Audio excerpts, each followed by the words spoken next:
이제는 역대상 1장부터 시작을 해서 우리가 역대하 36장까지, 그래서 자그마치 65장의 성경을 우리가 계속해서 지금 해왔습니다. 이스라엘의 모든 역사, 아담으로부터 시작을 해서 쭉 역사들에 대한 이야기, 오늘 마지막까지 이야기하고 있는 그런 말씀입니다. 마지막의 내용은 이 35장부터 이어진 말씀이죠. 35장에서 요시야가 전쟁에 나가서 죽습니다.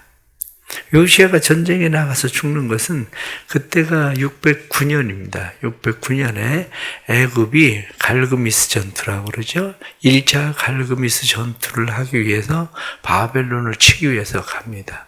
왜냐하면 바벨론이 아수르를 정복하고 그리고 득세를 하기 시작하니까 남은 아수르와 함께 힘을 내서 바벨론을 한마디로 세력을 약화시키려고 전쟁을 하러 간 거거든요. 이 전쟁에 요시야가 가지 못하게 막다가 요시야는 죽음을 당해요. 그리고 왕은 전쟁에 올라가서 갈그미스 전투라고 이야기하는 1차 갈그미스 전투를 하게 되는데, 이 전투는 무승부가 돼요. 바벨론과 애굽의 전투에서 무승부가 되죠. 무승부가 되고 내려옵니다. 내려올 때에 요시야가 죽으니까 요시야 대신에 그의 아들, 말씀에 나타난 것처럼 여호아스를 왕으로 세운 거예요. 왕으로 세웠는데 이 여호아스가 왕으로 세워진 것을 보고 애굽에서 누구 맘대로 이렇게 된 거죠. 누구 맘대로 니네가 왕을 세워? 그래서 여호아스를 3개월 만에 끌고 가버린 거죠.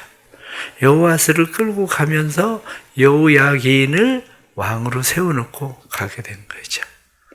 왜냐하면 자기들이 애굽에서는 생각을 할 때에 누군가 여호야김을 왕으로 세운 거죠. 여호야김을 왕으로 세운 이유는 누군가 자기들에게 애굽의 조공을 들이면서 생활을 할 수 있는, 한마디로 왕을 두고 싶은 거였죠. 그래서 여호야김을 왕으로 세우고 그리고 그가 이제 내려가게 되는 거죠. 그러면서 가면서 너희가 우리를 막아서 전쟁에 졌으니 한마디로 전쟁 패배에 대한 돈을 내라. 그래서 성경 말씀 보니까 은 100달란트, 금 1달란트를 빼앗아 갔다. 그리고 계속 이제는 유다는 애굽에 조공을 드려야 되는 상황이 된 겁니다.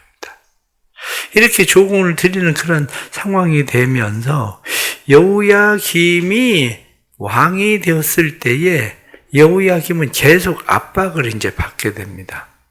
어떤 압박을 받게 되냐면 애굽의 조공을 드리기 시작을 했는데, 애굽의 조공을 드리던 일에 대한 압박이 어디로부터 오게 되냐면 바벨론이죠. 신흥 바벨론이 점점 강성을 해지면서 바벨론에선 너희들 애굽에다 조공 드리지 말고 우리한테 내, 이렇게 이야기하는 거죠. 그러니까 애굽의 조공을 드리지 말고 우리에게 내. 그런데 이게 어디 쉽습니까? 쉽지 않은 상황이 되는 거죠. 쉽지 않은 상황이 되니까 이때에 바벨론에서 공격을 해오게 된 거예요. 바벨론에서 그래? 우리 말 안 들어? 그래서 바벨론에서 와가지고 유다를 정복을 해버리는 거죠. 그게 바로 바벨론 1차 이제 포로가 되는 거예요. 바벨론 1차 포로가 돼서 그때의 조공을 이제 바벨론에게 조공을 드리고 1차 포로가 되었을 때에 다니엘과 이러한 사람들이 바벨론의 포로로 이제 잡혀가게 되는 이러한 상황이 벌어지게 되는 거죠. 바벨론으로 포로로 이제 잡혀가게 되고, 그러면서 그들은 또 다시 생활을 하게 되는데, 성경에 나타나는 말씀을 보니까 그 이후에 성경에 바벨론의 여호야김이 잡혀가고 바벨론의 여호야김도 잡혀가는 상황이 벌어지고 여호야긴을 왕으로 세웠는데 여호야긴이 왕이 되었을 때 나이는 겨우 8살이에요. 이 여호야긴은 여호야김의 아들이에요. 여호야김의 아들. 그 앞에 있었던 여호야김이나 여호아스는 요시야의 아들이고요. 그래서 8살짜리 왕을 세웠는데 왕을 세우고 보니까 8살짜리가 뭐 제대로 할 수 있을 것 같지 않으니까 바벨론에서 사람을 보내요. 사람을 보내서 이 여호야긴을 잡아가 버려요. 여호야긴을 잡아가고 그리고 그 바벨론에서 왕을 세우게 되는데 누구냐면 요시야의 세 번째 아들인 시드기야를 왕으로 세운 거예요. 그래서 시드기야가 왕이 되는 거죠. 그래서 이스라엘의 역사는 한마디로 애굽과 바벨론의 이 틈바구니 속에서 계속 이제 문제가 생기죠. 요시야가 죽고 나서부터 나라는 점점 멸망을 당할 때까지 23년이라고 하는 시간밖에 별로 되지는 않지만 이 짧은 시간 동안에 그들은 많은 왕들이 바뀌고 4명의 왕들이 바뀌면서 멸망을 하게 되는 이러한 상황이 되고 마는 거죠. 2차 갈그미스 전투가 일어나게 되는 것은 2차 갈그미스 전투는 사실 605년에 일어나게 됩니다. 605년에 2차 갈그미스 전투가 일어나게 되는데 이 605년에 2차 갈그미스 전투는 애굽이 다시 바벨론과 전쟁을 하기 위해서 전쟁을 하게 되는데 이때 애굽이 진 거예요. 그래서 애굽이 지게 되니까 갈그미스 전투에서 승리한 바벨론에서 와가지고 이스라엘 백성들을 잡아간 거죠. 그게 이제 1차 바벨론 포로가 일어나기 시작한 거고. 그리고 나서 그 다음에 597년에 2차 바벨론 포로가 일어나고 그리고 마지막 왕이었었던 시드기야 때 완전히 멸망을 당하는 그런 상황이 이제 벌어지게 되는 겁니다. 이러한 일들을 우리가 쭉 보게 되면서 다시 깨닫게 되는 것이 있습니다. 한 나라의 역사에 대해서 하나님의 마음은 여전히 이스라엘 백성들을 향해서 이스라엘이 그냥 멸망하기를 원하는 마음은 아니었어요. 어떻게 해서든지 하나님께서는 이스라엘 백성들을 고쳐보고 싶은 그런 마음이 있었던 것을 우리는 성경을 통해서 알게 되는데 그것이 성경의 말씀을 보니까 15절 말씀에 그 조상들의 하나님 여호와께서 그의 백성과 그 거하시는 곳을 아끼사 부지런히 그의 사신들을 그 백성에게 보냈다. 그런데 점점 기울어서 회복할 수 없는 상황이 되었다. 그래서 멸망을 하게 되었다. 이렇게 말씀을 하는 거거든요. 그러면 우리는 다시 생각을 하는 것이 요시야라고 하는 사람은 정말 선한 왕이잖아요. 요시야라는 왕이 선한 왕인데 그 뒤에 나타난 요시야의 아들이었었던 여호아스나 여호야김이나 아니면 시드기야나 이 세 아들이 일어났는데도 불구하고 세 아들이 여전히 다 성경이 말씀하고 있는 것은 여호와 보시기에 악을 행하고 이렇게 여호와 보시기에 악을 행했다. 여호와 보시기에 악을 행했다. 그런데 9절에 나타난 말씀을 보면 여호야긴이 왕위에 오를 때의 나이가 8세라 예루살렘에서 석 달 열흘 동안 다스리며 여호와 보시기에 악을 행하였더라. 8살짜리가 석 달 열흘 동안 100일 동안 악을 행했으면 얼마나 행했겠습니까? 8살짜리가. 그런데 성경은 계속해서 여호야김에도 여호와 하나님 보시기에 악을 행하였더라. 이 말씀의 특징들이 뭐냐면 하나님 보시기에 악을 행했다. 하나님 보시기에 악을 행했다. 이게 특징이거든요. 그런데 그 앞에 있었던 왕들도 여호와 보시기에 악을 행했다. 이 말이거든요. 그러면 이 여호와 보시기에 악을 행했다. 이게 무엇을 우리에게 의미하고 있을까 하는 거죠. 다윗이 범죄하는 사건에 대해서도 여호와 보시기에 악을 행했다 이렇게 돼 있거든요. 내가 어떤 악을 막 저질러야 하나님 보시기에 악을 행했다 그런 의미가 아니에요. 우리는 내가 뭐 무슨 악한 짓을 해야 하나님 보시기에 악을 행했다, 이렇게 우리는 생각을 자꾸 하게 되는데, 사실은 여호와 보시기에 악을 행했다, 이 말씀들은 가만히 보면 그게 무슨 얘기냐면 하나님을 무시했다는 거예요. 만일 여러분들 집에서 가족들이 같이 생활을 하면서 한 사람을 투명인간 취급을 한다고 생각을 해보세요. 그럼 얼마나 악한 짓입니까? 누군가 한 사람 같이 있는데 한 사람이 자기 앞에 있는 사람에 대해서 내가 투명인간 취급을 하고 그 사람을 대한다고 생각을 해보세요. 그게 악이지. 여호와 보시기에 악을 행했다, 그 이야기는 하나님을 무시하고 살았다, 하나님을 의식하지 않고 하나님을 무시하고 살았다는 거야. 8살짜리가 하나님에 대해서 아예 하나님 그냥 의식하지 않고 그냥 살아버리는 거예요. 우리가 무서운 죄가 뭐냐면 결국엔 여호와 보시기에 악을 행했다. 하나님 보실 때 너 나 무시하니? 너 나 전혀 신경 안 쓰이지? 하나님이 보실 때에 너 나 신경 안 쓰이지? 그래? 그래, 너 나 신경 안 쓰이지만 그러면 해봐. 이렇게 되는 거예요. 그런데 왕들이 계속 바뀌는 사건들을 생각을 해보세요. 왕들이 계속 바뀌는 사건들을 생각해보면 겨우 3달 만에, 겨우 100일 만에 왕들이 바뀌는 것은 네 맘대로 안 돼. 그거 다 내가 바꾸는 거야. 그런 얘기예요. 우리가 하나님 무시하고 내 맘대로 내가 막 살아도 내가 열심히만 살면 되지, 내가 뭐 힘쓰고 살면 되지, 이렇게 우리가 열심히 내가 힘대로 살아서 때로는 그것이 잘못되기도 하고 때로는 잘 되기도 하고 그렇게 보이는 것처럼 보여져도 하나님 보실 땐 너 그게 악한 거야. 너 나 무시하고 사는 거, 나 신경 안 쓰고 사는 거, 그게 악한 거야. 그렇게 얘기하시는 거라고요. 악이라는 건 그렇게 멀리 있지 않아요. 악이 멀리 있는 것이 아니라 우리가 무슨 막 악한 살인을 하고 가늠을 하고 도적질을 하고 사기를 치고 막 이렇게 해야 우리의 삶이 여호와 보시기에 악한 게 아니고, 때로는 하나님이 없는 사람처럼 근심하고 걱정하고 염려하고 우리가 살아가는 일들도 하나님이 보시기엔 악한 거예요. 그것도. 왜? 하나님 없는 것처럼 사는 건 똑같거든요. 그거나. 우리가 생각을 해보십시오.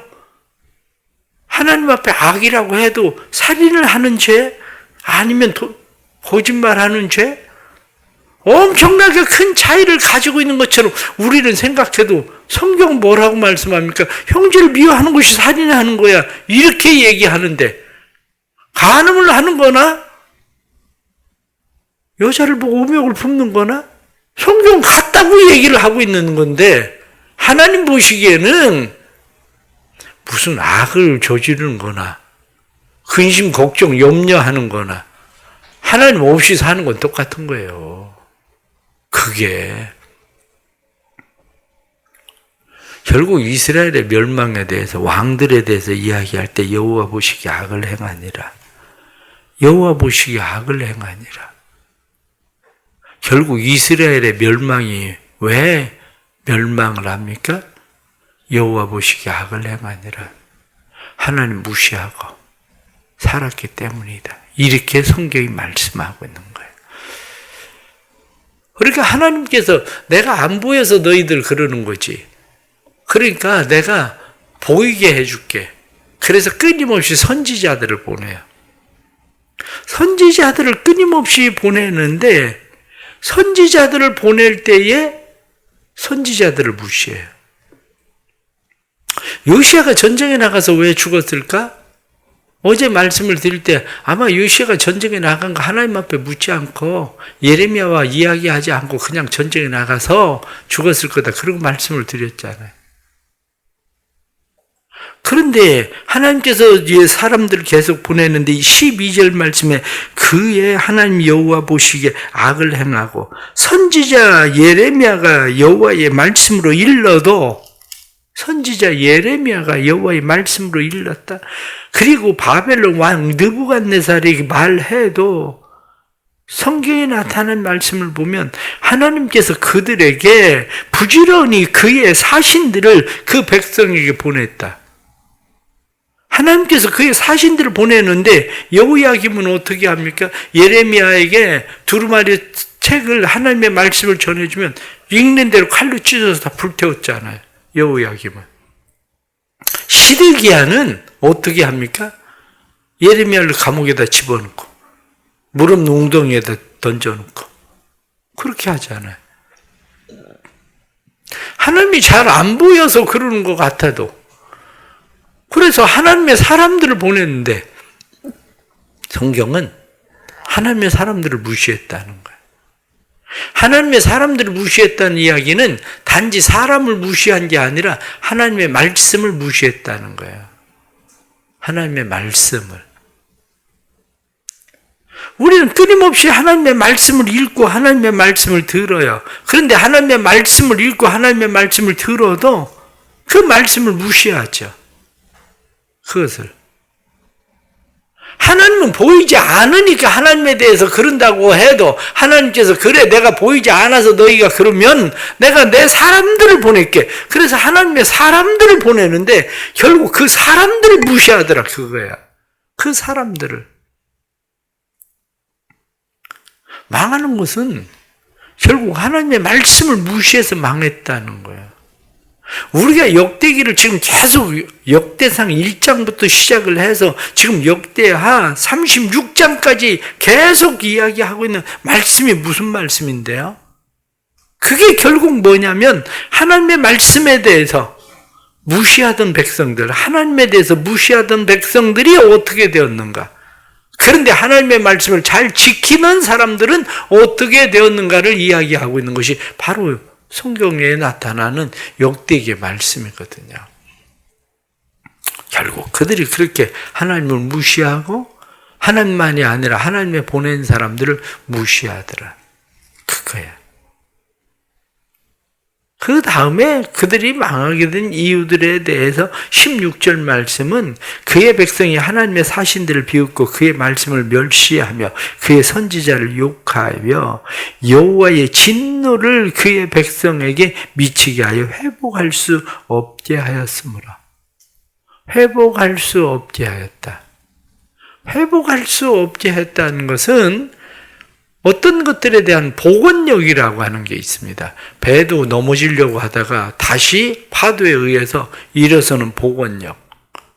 팔씨름을 할 때에도 팔씨름에 대해서도 복원력, 거기까지 넘어지면 진 걸로 친다. 왜냐? 다시 복원하기는 힘들다고 보는 거거든요. 이게. 그러니까 어떤 것들에 대한 복원력, 다시 일어서고 다시 회복시킬 수 있는 그 상황까지. 그런데 이스라엘 백성들은 그 상황을 넘어버렸다는 거예요. 이스라엘 백성들이. 그래서 내가 기다렸는데 회복의 복원력을 잃어버렸다. 그러면 다시 시작하는 수밖에 없다. 그거죠. 다시 시작하는 수밖에 없다. 요즘은 어떻습니까? 리모델링 하려면 돈이 더 들어요, 때로는. 대충 창문 하나 갈고 뭐 하나 바꾸면 상관이 없는데 어설프게 리모델링 하면 돈은 더 듭니다. 차라리 부시고 다시 그냥 짓는 게 낫지. 그게. 하나님 보실 때 그래요. 야, 차라리 부수고 다시 짓는 게 낫겠다. 그래서 결국 이스라엘 백성들은 바벨론의 포로로 잡혀갔다. 그래서 1차 605년에 바벨론의 포로로 잡혀가게 되고 그 다음에 597년에 2차 바벨론의 포로로 잡혀가게 되고 586년에 바벨론의 포로로 잡혀가요. 그런데 그것을 성경 오늘 말씀 21절 말씀에 이에 토지가 황폐하여 땅이 안식년을 누림같이 안식하여 70년을 지냈으니 여호와께서 예레미야 입으로 하신 말씀이 이루어졌더라. 무엇을 이야기하고 있느냐? 하나님께서 그 땅에는 오히려 안식을 주었다는 거예요. 안식. 70년 동안 회복의 시간들, 그 시간을 주었다는 거죠. 때로는 여러분, 삶에 어렵고 힘든 고난을 만날 때 고난이라고만 생각하면 안 됩니다. 어렵고 힘든 고난을 만날 때 그 고난은 하나님이 보실 땐 쉼의 시간이에요. 안식의 시간. 이 안식의 시간 70년이 차면 돌아올 거다 이렇게 말한 것처럼 이스라엘 백성들이 안식년을 제대로 지키지 않아서 그 땅이 쉬지 못했었는데 하나님께서 강제로 그 땅을 쉬게 하셨다는 거예요. 하나님께서. 그리고 나서 538년에 1차 바벨론 포로 귀환이 일어나게 되죠. 고레스 왕을 통해서 하나님께서 바벨론에 포로된 사람들이 다시 돌아오게 하시는 하나님의 은혜를 주시는 거죠. 그것이 바로 오늘 22절에 나타난 말씀 보니까 바사의 고레스 왕 원년에 여호와께서 예레미야 입으로 하신 말씀을 이루려시려고 여호와께서 바사의 고레스 왕의 마음을 감동시키심에 그가 온 나라에 공포도 하고 조서를 내려 이르되, 여기에 보면 예레미야 입으로 하신 말씀을 이루시려고 그렇게 되어 있습니다. 그 앞에 21절 말씀에도 여호와께서 예레미야 입으로 하신 말씀을 이루어졌더라. 하나님의 말씀이 이루어졌다는 거예요. 하나님의 말씀. 지금 이 역대하를 왜 기록을 했습니까? 역대하는 바벨론의 포로로 잡혀갔던 사람들이 돌아왔을 때 기록한 거거든요. 그 말들이 무슨 이야기냐면 쭉 봐라. 하나님의 말씀대로 되는 거야. 그러니까 너희가 이 땅에서 사는 방법이 뭐냐? 하나님의 말씀대로 살고 다시 하나님의 말씀대로 살던 왕들이 잘 되던 것처럼 잘 될 건지, 아니면 여호와를 무시하고 너희가 악을 행하고 악하게 살다가 또 다시 망할 건지 우리가 선택해야 되는 거야. 그걸 이야기하려고 사실은 이 역대기가 기록되어 있는 거라고요. 그래서 이 말씀들을 보면서 우리는 하나님께서 우리에게 원하시는 게 뭐냐? 하나님은 우리에게 잘해주려는 생각을 가지고 있습니다. 하나님은 우리가 망하는 걸 원하지 않습니다. 그래서 하나님은 우리가 하나님을 의식하고 살기를 원하셔요. 하나님은 하나님의 말씀을 우리가 존중하게 여기고 하나님의 말씀을 지켜 행하기를 원해요. 상황이 잘못되었다고 생각할 때 바로 복원력이 완전 잃어버리기 전에 하나님께로 돌아오기를 원하셔요. 그것이 하나님께서 우리에게 주시는 말씀입니다. 이 말씀 속에서 또 우리가 살아가는 모든 삶이 하나님의 손에 있음을 늘 의식하고 하나님 앞에서 살아가는 삶이 될 수 있기를 바랍니다. 기도하겠습니다. 하나님 아버지, 인생이 내 힘, 내 뜻대로 되지 않음을 고백합니다. 선을 본받고 행하는 일이 얼마나 어려운지, 요시아가 하나님 앞에 선한 왕으로 살았는데 그의 아들들의 삶의 모습들을 보면 여호아스, 여호야김, 시드기야 모두 요시아의 아들이었음에도 불구하고 여호와 보시기에 악하다. 성경에 말씀하는 대로 하나님을 무시하는 행동으로 살아갔음을 우리가 알게 됩니다. 세상을 살면서 선을 행하는 일 우리가 잘 본받고 살게 해주시고, 악으로 흘러가는 일, 하나님을 의식하지 않고 살아가는 일들이 우리의 삶에 습관되지 않도록 주님 도와주옵소서. 우리가 매일 248 말씀 통독을 하는 것도 하나님의 말씀을 듣고 하나님의 말씀을 의식하고 하나님을 의식하고 살기 위함인데, 저희들의 삶이 하나님의 말씀을 통해서 하나님을 의식하고 살게 해주시고, 새벽에 이렇게 나와서 기도하는 것도 오늘 하루도 하나님을 의식하고 살려고 새벽에 나와서 기도하는 일인데 우리의 삶에 늘 하나님을 의식하고 살아가는 삶이 되도록 주님 도와주옵소서. 사랑하는 교회 주께서 큰 은혜 베푸시고 교회 가운데 일하시는 하나님을 늘 보게 해 주옵소서. 성령의 역사가 있는 교회임을 보고 성령의 음성을 따라 행하게 하시되 성령의 운행하심이 교회 안에 계속되어 교회가 교회되게 해 주옵소서. 특별히 여름 성경학교 수련회를 시작합니다. 내일부터 시작되는 유치부 여름 성경학교 위에 하나님의 은혜를 베풀어 주시고 하나님의 성령의 역사가 그 가운데 일어나서 어렸을 때 8살 때에도 여호와 보시기에 악을 행했다는 것은 하나님을 의식하지 않고 살아가는 일인데 하나님 우리의 어린 자녀들이 어렸을 때부터 하나님을 의식하고 살 수 있는 그 은혜가 있도록 주님 도와주옵소서. 오늘 하루의 삶도 주님 앞에 맡깁니다. 우리 안에 거하시고 특별히 병약한 성도들을 도와주옵소서. 육신의 질병 가운데 고난을 당하면서 육신의 고난이 단순한 고난이 아니라 하나님이 우리에게 주시는 쉼임을 깨닫게 하시고 이스라엘 백성들에겐 70년의 안식을 누리게 하셨다고 오히려 말씀하시는데 하나님의 주시는 안식이 그곳에 있음도 깨달아 알 수 있도록 주님 도와주옵소서. 오늘 하루도 주의 거룩한 영이 모든 환우들에게 함께 하시고 치유와 회복의 역사가 이들 가운데 나타나게 하여 주옵소서. 성령님 우리를 도우시고 각 목장들마다 도우시고 은혜와 사랑과 진리와 능력 안에 충만하도록 역사해 주옵소서. 예수 그리스도의 이름 받들어 간절히 기도드리옵나이다. 아멘.